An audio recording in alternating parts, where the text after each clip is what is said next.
how to stop procrastinating. So that's really a big one because as an entrepreneur, and especially when we're first starting out, then we often think that we have to do a lot of other things like building a website or making a logo or doing so many things. Yes, they need to be done, but the most important thing is to do the outreach, is to talk to people, and that is a little bit painful. It's not that much fun, especially in the beginning. You don't know how to do it, and therefore you are coming. I'm not talking to you, I'm just talking in general. So therefore, we are coming up with the things to do instead that feels better to do. But the most important thing, usually the thing that we don't want to do is actually the one that is most important and that is going to push us forward most. So to grow a business, to become anything that you are not, you have to become actually a new person. You have to develop yourself, and it is kind of painful to develop yourself because you have to let go of something. You have to let go of something in yourself also. So anytime that you feel resistance, just know that you are on the right track. So we should be seeking resistance. That's the way forward. That's how we grow. So it's not just that we are lazy or that we have poor time management. It's actually a psychological behavior that is influenced by emotional regulation. And it's based on the brain's reward system. So it's very important to understand the psychology behind it, or that can help a lot in actually overcoming procrastination. So the procrastination as a emotional regulation. Procrastination is about avoiding negative emotions associated with that task. That can be, and it's not always that we are aware of these things, but it can be fear of failure, or we can also have fear of success. Because, and I had that. I felt like I wasn't worthy of success, and therefore we are very often self-sabotaging ourselves. When when things start to work out for us, sometimes for some people like me, I did that in the beginning, then we are actually self-sabotaging. Then we do things that destroy what we just built up. It can also be anxiety of a difficult or complex task. Like for instance, there are some methods, I don't teach that, but it can be cold calling, so that you have to actually call people that you don't know and try to sell them your program or your service, and that you're gonna get a lot of rejections, and that's one of the most difficult things to do in this space to get clients. We don't do that, but we do the cold outreach with the in the chat, in Messenger, and any kind of social media, and that's also something that can be a little bit anxiety provoking, and we have to overcome our own negative beliefs around that. We feel that we are spamming people. So it can also be procrastination, can also be boredom or lack of interest. And by delaying the task that you have to do, you get a temporary relief from those negative emotions. But of course, that's not going to get you anywhere. That's not going to drive you forward. Because it can be boring to sit there and message people. It's a boring, repetitive task. So the role of the amygdala and prefrontal cortex, so the brain, parts of the brain, the amygdala governs the emotions and the fight and flight response and reacts to tasks that feels overwhelming and unpleasant. And therefore it tries to avoid that. That's actually, it's trying to save us. It's trying to protect us because um, it feels, it thinks, our brain is very, um, it didn't evolve that much since the Stone Age, so it's very basic, at least a lot of the parts of it. It's like an animal, actually. We have a lot of the same traits as an animal, like the fight and flight response. So we try to avoid things that are unpleasant, because it could be dangerous, maybe. That's what the brain thinks. So it's trying to protect us. Then there's the prefrontal cortex. That's responsible for planning and decision making, and that can counteract this response. So we can use reasoning to counteract these feelings that we feel like that we don't want to do the task, but we can reason with ourselves, and we know that we have to do it, and it's the way forward. So, but the amygdala emotional reaction is actually the strongest. So it takes a lot to overcome that. But those two things that are kind of our brain is fighting with itself, that's the thing that leads to procrastination. Um, and then we have immediate gratification versus long-term goals.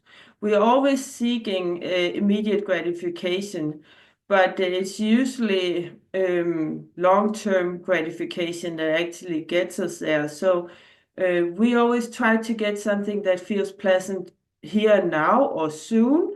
That can be when we're hungry, we eat, or we try to find something, some way that will make us earn money fast.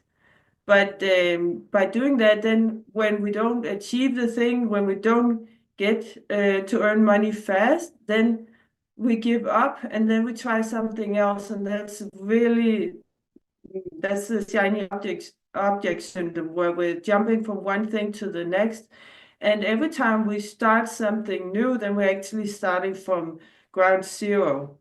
So we have to learn how to look for long-term goals. And we do that by, first of all, being aware that this is going to take time, but also have a small steps so that we have gratification on the way. So it can be small steps like reward yourself when you have your first booking, and then reward yourself when you have the first call, and then the first client. But always have a long-term vision in mind, because if you only reward yourself for the small short-term gratifications, then once you achieve that, for instance, maybe you have a goal, a short-term goal of 5,000. Once you achieve that, then you can easily become stagnant, because then you achieved your goal. So then it's important, if you want to, of course, to have a long-term goal. Maybe you have a goal of 100,000 per month, but it also has to feel achievable. Um, but that's also going to come with time. Once you get more and more confident what you're doing, then you also feel that you can achieve bigger goals. Then there's perfectionism. Procrastination can often be because of perfectionism, but that we think that we have to produce something perfect before we can even do it. So we have to be perfect at the thing that we're doing before we start. Like, for instance, making some kind of post or making a video. We think we have to be perfect, know everything about it before we even do it or post it. But it's almost impossible to be perfect because we can always become better, and that's just going to lead to procrastination because we're never going to feel perfect enough. So it's just about knowing that imperfect action, taking action, imperfect action is 1,000 times better than anything perfect, because anything perfect leads to either no action or very, very limited action. You only have time to make very few posts, for instance, because you have to make everything so perfect before you post it. So get used to making imperfect actions. It's a much, much better. Anyway, for instance, when we're making posts, people are not looking for perfection because other people, they don't feel perfect either. So when they see something that is imperfect, they can relate much more to it. Then, of course, also with our posting and maybe posting ourselves or making videos of ourselves and posting online, that can also lead to fear of failure and fear of judgment. So we're afraid that again, that the outcome is not perfect. It's we make mistakes. For instance, if we go live, a lot of people are afraid of going live. That's because when you go live, then when you make mistakes, then you can change it.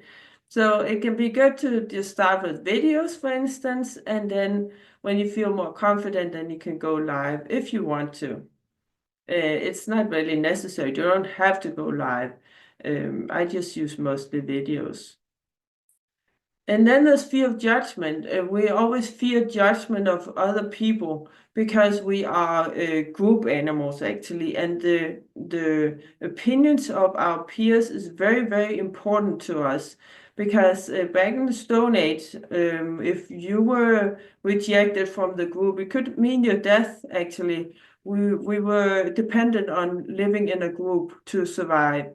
So it is very dangerous for the brain to be judged and feel outside of the group by other people. But again, we have to use our reasoning and know and convince ourselves and remind ourselves that we shouldn't worry about what other people are thinking, because that's just gonna again lead to procrastination. And once you get quite a big following, then you're never gonna be able to satisfy everybody. And also know that when you're an entrepreneur, you are different than most people. You want to achieve different things, bigger goals than most people. So it's okay to be different. Learn to accept it and be proud of it, because it is also something to be proud of. So it's also about the way that we see things, changing our belief systems around how we see things. That helps a lot to change our belief systems. It's very, very important, actually, with everything. Then we have cognitive distortion and self-sabotage. So also there's, for instance, all or nothing thinking. So we think that, for instance, our program, it has to be finished before we start to get clients. So it's either all or nothing. So it has to be finished, otherwise I'm not doing anything.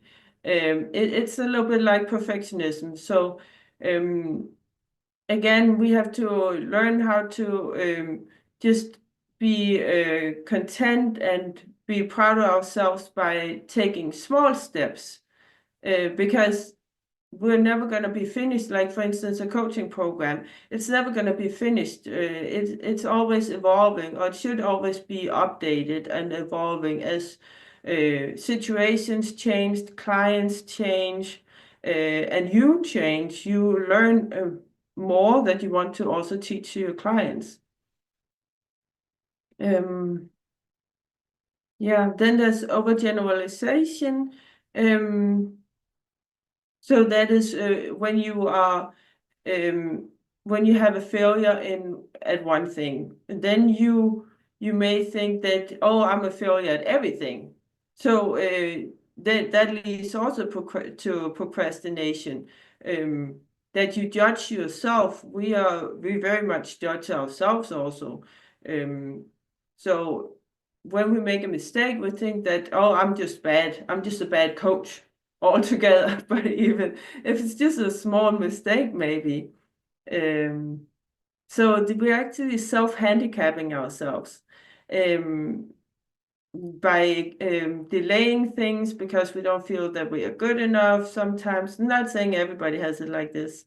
I had that also. Um, because we don't feel that we are perfect enough, we're not good enough to do this thing, to teach other people about this thing, maybe because, oh, I don't know everything about this thing, but just think that you just have to be one step ahead of your clients to be able to help them.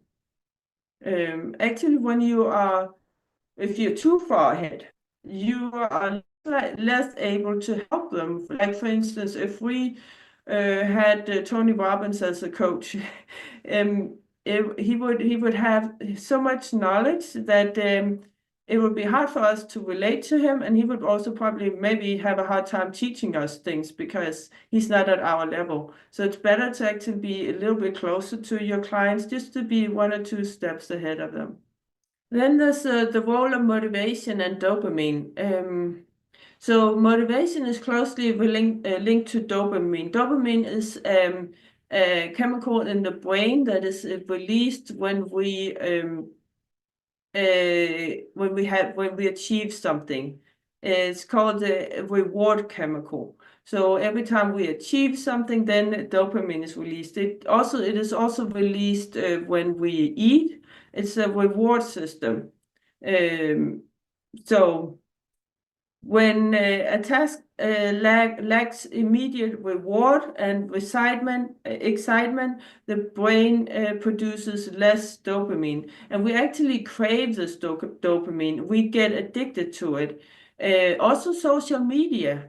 Scrolling on social media releases dopamine, which is why I recommend that we don't use your social media, or we don't consume social media, we only use it.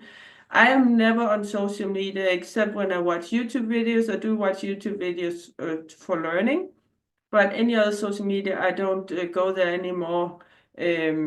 Only posting. My team is doing that actually, because it drags you in. It also gets you to crave dopamine. It also takes a lot of time. But it gets you to crave dopamine, and it's just like any other drug.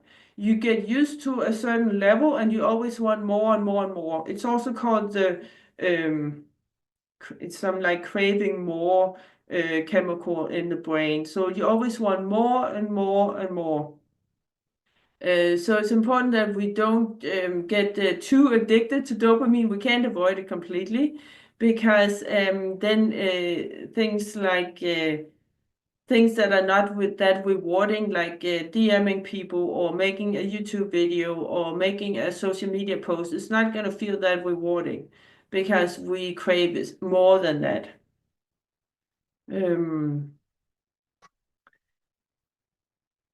Yeah, that was it. Then we have stress and the vicious cycle. Procrastination creates stress, which in turn leads to we feel emotionally overwhelmed, and that leads to further impairment of focus and action. We feel kind of stuck, we feel frozen because it's just too overwhelming. And that's because we have too big expectations of ourselves again. So, and maybe too big goals. It's good to have one long-term goal, but also have smaller goals on the way so that you can get this reward when you achieve something. You have to give the brain actually what it wants. You have to give it the reward. So have small steps that you can actually achieve it. Some of the first steps can be to actually do one outreach, because that's an achievement to get started. Very often it's just the getting started that is the hardest part. So you can set the goal of doing one outreach per day. And usually when you first get started, and becomes much easier, and you can do maybe a little bit more. But don't start to overwhelm yourself again by then telling yourself, okay, now I didn't do it yesterday, maybe, so now today I'm gonna message 100 people. So then you're overwhelmed again, and you're not giving yourself that reward that your brain craves. And then we start to avoid that thing, because then it starts to feel unpleasant, and we don't get the reward from doing it because we have too high expectations for ourselves. So if we don't do 100 outreach, then we don't get the dopamine that the brain wants, and it only feels negative. So we have to try to associate something positive and a dopamine release with the work that we need to do. So we have to learn how to love doing the work, actually.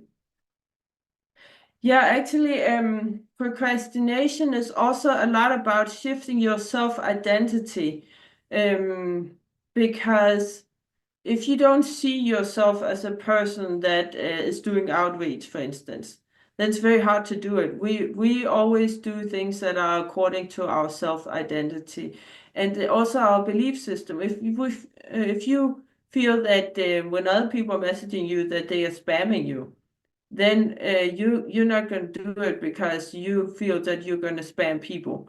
But you have to change your self-identity and your belief system, which is very difficult things to do. You can do it like this. For instance, you can think that I'm actually trying to help people. What I offer is something that can really change people's lives. So by me trying to find them, they're going to be forever grateful for me helping them. Actually, I feel that way, because and I also feel like that with some things that I have purchased. For instance, a coaching program that I had paid nearly $10,000 for, and it was very difficult for me to pay that much money. But I'm forever grateful that I did it, because it helped me so much. It changed my business and my life. So think about that you are actually helping people when you are spamming them, if you feel that it is spam. You can use affirmations. It actually works. I use that a lot. I have affirmations that I have recorded on my phone, and I listen to it, especially in the morning, on repeat, with all the things that I want. But I say it like I have it already, like I'm earning $1 million profit per month easily. Doing sales and outreach. I love to do sales and outreach. It's easy, fun, and effortless. Things like that. You can do it with everything. It can also be fitness, or your personal partnership or something like that. It could be anything. You have to say it with feeling. You have to actually feel that it is true. That comes also with time. So and with affirmations, I actually found out it does work. I was very skeptical of that in the beginning, I must say, but it does work. It takes time though. It doesn't work after 1 or 2 days, or maybe even a couple of months. But if you just keep doing it, you are kind of or convincing your brain that this is true. And then you're gonna, it's not because you say telling it to yourself, it's because telling yourself that you love sales, or you love to do outreach, or whatever it is, then you are actually changing your actions, and that's what changes your life.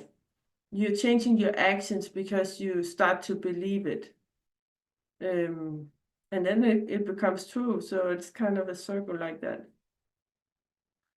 So yeah, that was my little presentation around procrastination. Hope it was helpful. Yeah, So it was very interesting. Yeah, very nice. Thank you. you're welcome.